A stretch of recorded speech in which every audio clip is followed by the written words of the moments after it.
Hello and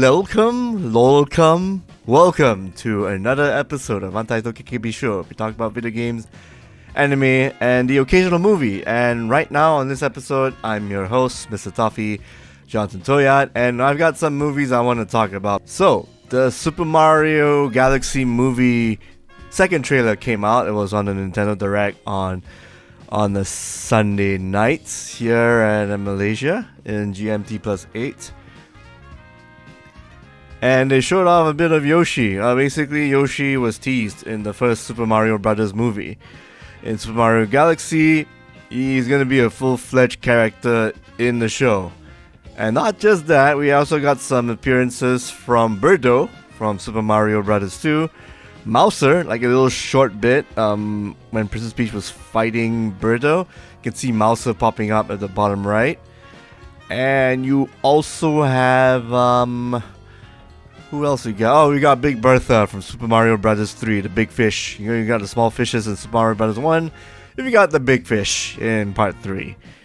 That's also a play. The frog suit. The frog suit from Super Mario Brothers 3 pops up. You see Luigi and Mario using it. And in Mario Odyssey, you've got like the skeleton people. I don't want to say Mexicans because that's very insensitive, but they do speak in a Mexican accent in this one. They popped up, they're in the desert, at the start of the trailer, and then you've got the T-Rex showing up. So, the T-Rex from Super Mario Odyssey. So, I think they're just gonna put a whole grab bag of references inside. It's gonna be fun, but fluffy and light kind of entertainment. This is, after all, an elimination thing. Oh, let's not forget, we also got Baby Mario and Baby Luigi popping up. So at the last scene in the trailer, we have Yoshi with a gun protecting Baby Mario, Baby Luigi, and Toad from a giant T-Rex. So I like to find out how we actually got to that point, right? Like, who shrank who? I'm gonna guess Bowser Jr. shrunk them, and became tiny and all that, so it became baby forms. So yeah, I mean, Baby Mario and Baby Luigi do play a part in the Mario canon verse, with Yoshi's Island, and then I guess the racing games, I guess. You got pretty interesting. Yeah. So Yoshi, and you get to hear like the Super Mario Brothers World jingle playing in the trailer as well. So you're gonna have Brian Tyler doing the music again, like in part 1. So hopefully less licensed music like in the first movie. More of the Mario jingles from Mario 1 to Odyssey to Galaxy and whatnot in this other movie. So less pop culture stuff. Yeah, make it a fun, wholesome video game flick that's, light in entertainment, fluffy, and just lots of all the references for us to spot. So we'll have fun with that. That movie's coming out on April the 3rd. April 2nd, because it's 1st April in America, 2nd of April in Asia, Philippines, Malaysia, Singapore. So do check that, so do watch that space. So we also got another movie to talk about. My water bottle's there, maybe I should go grab it. Alright, I'm back. Short hiatus. Okay, who do we got? Yes, I saw the latest Sam Raimi film after, I guess he took a short break doing a bunch of movies, producing stuff. So now this is his first directed film in ages. It's called it's been zongs, I guess, eons. Yeah, this is Send Help. This is a show about two colleagues becoming stranded on a deserted island. The only survivors of a plane crash, and then the more they're on the island, the more we find out about the two. So they have overcome past grievances and work together to survive. Battle of wits to make it out alive. Yeah, the way they frame the PR sentence here, it is a lot more different than you would expect. So I don't want to spoil it. This is a high recommendation from me, so I'm not gonna spoil it. This review again.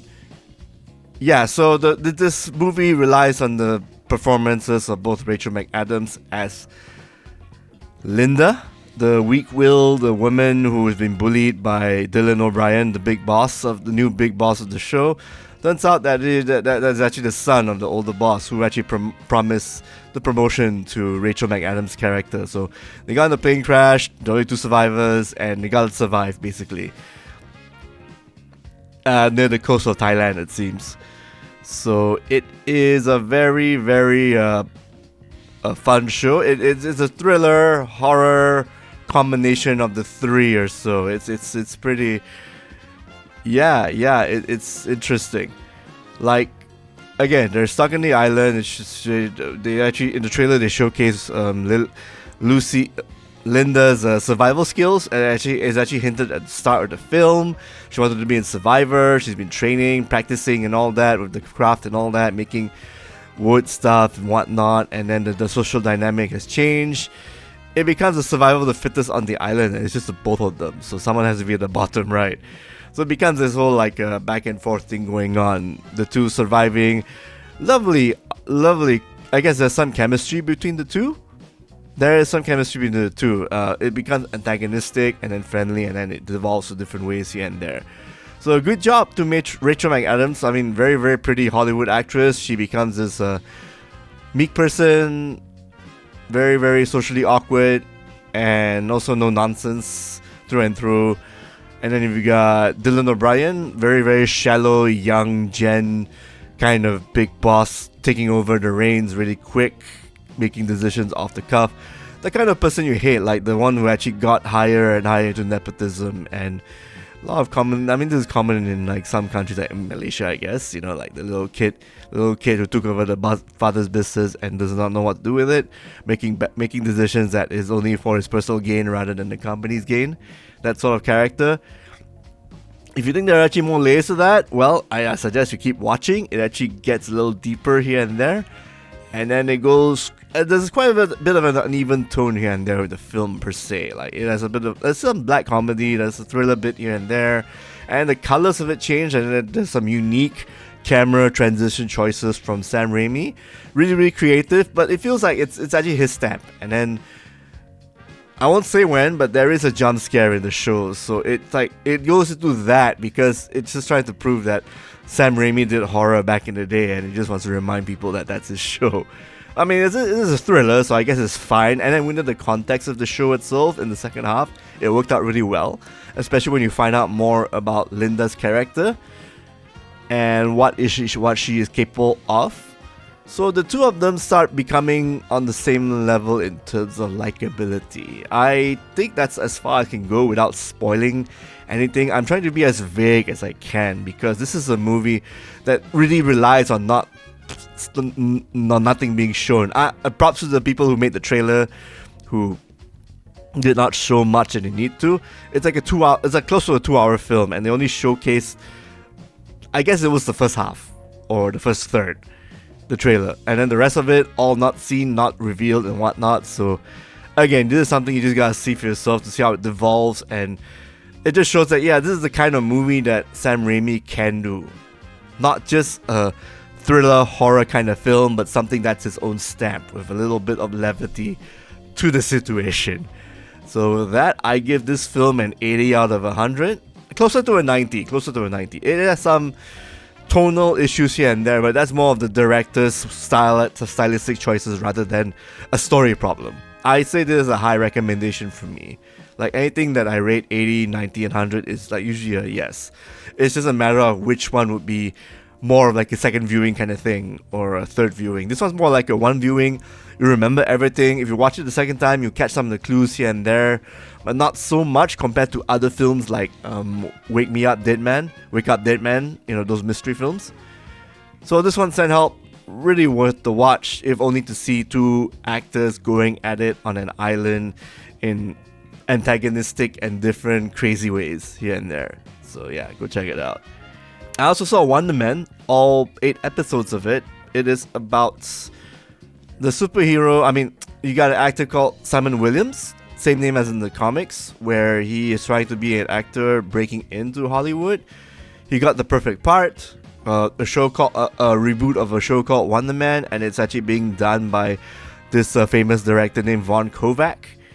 And also, the more confusing thing is, Simon Williams has superpowers, and in this particular universe, in the MCU universe, actors with superhumans cannot act in Hollywood because of the doorman policy, they call it. This is actually brought up in the first episode when Simon Williams had to sign an NDA and also a doorman clause NDA thing, and it worked out really well. And then you'll find out more about the doorman clause later in the series. And then he ends up befriending Trevor Slattery, who has the secrets of his own in the show. So Trevor Slattery was the Mandarin in Iron Man 3, a bit of comedic role here and there. He broke out. I guess he didn't serve his sentence. He got out, and then he managed to get back to Hollywood, bumps into Simon Williams. Maybe not through coincidence. That's actually more overplayed here and everything. I think S.H.I.E.L.D. is involved, that's for sure, too. And then Trevor assimilates himself into Simon's life and then goes from there, becoming a friend, confidant, and a teacher to teach Simon how to act and, seize the moment, acting and whatnot. So there's a lot of that going on. The chemistry between the two, really fantastic. That's what sells the show. Get to see the dynamics of how Simon is himself a selfish person, but he means well in terms of, doing the work, but I guess his own way of doing things is what gets in the way when he's supposed to go with the flow, just follow orders and everything. So that ego is something that Simon has to conquer in the 8 episodes. And then you've got his family as well. You got Eric Williams, his brother, who really antagonizes him.